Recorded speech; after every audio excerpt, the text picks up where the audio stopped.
Okay, Jeff, welcome to Virtuefly Premises. We invited Jeff Favignano, a renowned YouTuber from the state of Missouri, to check out our full motion flight simulators. Jeff, I hope you enjoy our simulators, and if you want to come up and let's start flying. Flight simulation became my passion, I would say, right around the 2002, whenever I decided to go from just messing around with Flight Simulator 95, 98, all the way up until 2002 was released, actually. I was working at the airport, working around airplanes, and I didn't know a single airplane that was out there on the ramp. There was actually on one of the nose gear doors in the front, the number 727 was part of the tail number of the airplane, and I thought that meant that was what type of airplane it was. That's how little I knew about aviation. And then jumping into flight simulation, once the bug bit me, I moved on into getting my private pilot's license and all that good stuff. Yeah, that's what I was going to tell you. You got your private pilot license a long while ago, or when was that? Yes, I started flight training in 2005, and I finished in 2007 with my private pilot's license. It took a little bit longer than I thought it was going to because of the student limitations of wind and all that good stuff. But for me to go from flight simulator to real world flying and then back to flight simulation again, and I just fly when I want to for fun. We have other videos as well of other video games and simulation stuff. How did all this YouTube channel and business start off for you? That's a very common question I get asked all the time is, how did you start doing YouTube? And basically, I was bored at home, and I decided to start uploading videos of different games that I was playing at the time with a lot of my friends. I'm in a gaming group called Code Zero Gaming, and we were just friends in the very beginning that were playing video games and uploading them for fun. We never expected to do anything. There was no like pre-planned thing. I'm going to be a YouTuber someday. Yeah, not like now that many people actually want to be YouTubers. One thing that has really started to be recognized from older generations has been the YouTube media platform.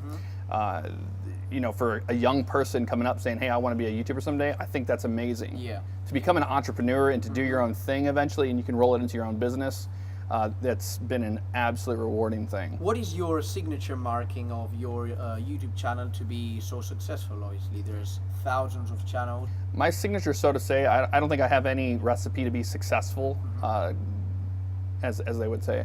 But for the most part, I think a lot of it just comes from me being myself. I don't put a persona on that like, hey guys, blah, blah, blah, I'm so-and-so. I am just myself. That, and I've always tried to make things that can seem boring, like flight simulation or even American Truck Sim or something like that. Boring doesn't have to be boring. It can be a lot of fun, and I can talk and have a good time while doing it. How did you first know about Virtuefly, Jeff? I actually learned of Virtuefly through a fellow YouTuber named Frugal Sim. We work with him, yes, and the Yoke, he did a review of that, and I was like, oh, who are these Virtuefly guys? That looks like some actual impressive kit, so I had to find out more about it. Very good. How would you describe in 5 words, 5 words, the perfect flight simulator? The perfect flight simulator? I don't think there's a perfect flight simulator out there. It's actually a pretty exciting time for flight sims right now because we have options. I use a lot of X-Plane 11 at home. And now with Prepared version 4 coming out, I think that's great. But to me, it's the perfect flight sim would be to bring in a new audience, to have a good flight school built into it so they can learn from it. And then obviously to have graphics that are very visually appealing to the fact that you think it's reality. You recently just came from Flight SimCon, directly from there to Barcelona, right? What was the atmosphere there in the flight simulation business? Do you see it growing up a lot? Do you see it's now in a civilized moment? What do you feel of the flight simulation? Where is it heading in the future? Right.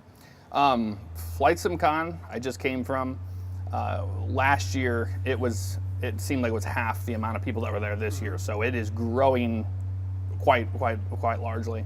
But for me, what I think is happening here is we're getting more of a younger generation involved in aviation through flight simulation rather than through conventional ways. I remember back in the day, I fell in love with aviation because my dad would take me to the airport and watch TWA 727s come in.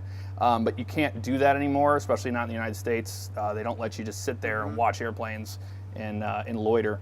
Yeah. So I think that flight simulators is a great avenue for these younger people to come in and fall in love with aviation. How would you've done the review for the Yoko? Yes, okay. The Yoko. How would you describe the Yoko in 3 words, let's say? 3 words: heavy.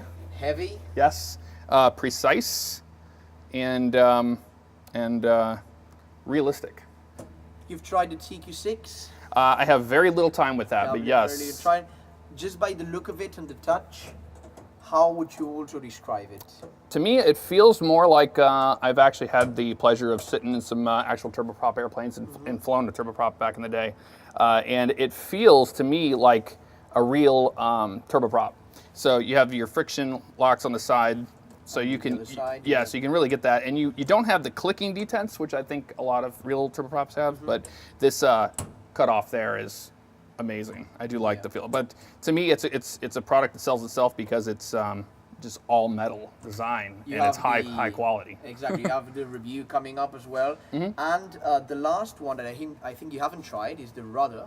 Yeah, rudder. Right. I just now touched them. So you cannot describe them. We'll let you try them. Yes. And we'll see how that works. Absolutely. And then to finish up, tell us another hobby of yours that is not flying or let's say not also in the video game atmosphere. Right. Another hobby is I'm a well-rounded musician. I started playing drums for a very long time. I play bass. Everybody says, oh, I play bass, but no, I actually can play bass. And then guitar. I've been playing guitar for a very long time. And singing are the 4 things that I think most people wouldn't think that I do, I do. And I think I'm decent at it. Very good. Anything else we need to know about Jeff Favignano? I don't think so.